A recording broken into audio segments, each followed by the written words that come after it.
every building that you can look at, every store that you can see, every restaurant, every bank building, every shopping mall, look at them like businesses, because that's what they are.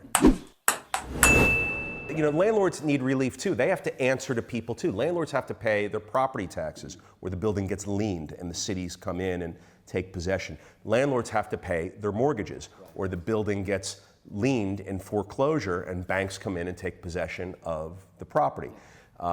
So all of these things are real, and landlords have bills to pay, and landlords have to answer to people. And there's this weird thing where, you know, it's almost like, you know, the landlord is iconically the person with money, and the tenant is iconically the person who pays the landlord money.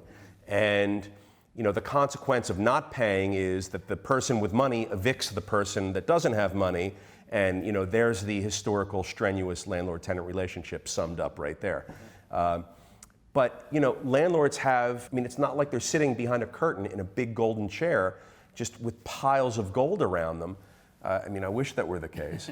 But no, really, it's a business. And every building that you drive by and see, every building that you can look at, every store that you can see, every restaurant, every bank building, every shopping mall, look at them like businesses, because that's what they are. Either they're successful businesses or they're not successful businesses. And businesses, let's all appreciate, have income and expenses. The expenses have to be paid.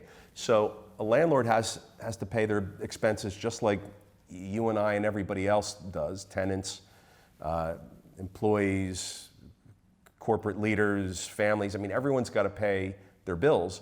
The landlord's bills are property taxes, insurance, maintenance, payroll to maintain the building, utilities. So all that stuff has to happen, and when it doesn't, services get decreased at the building level, so the tenant's experience is poor.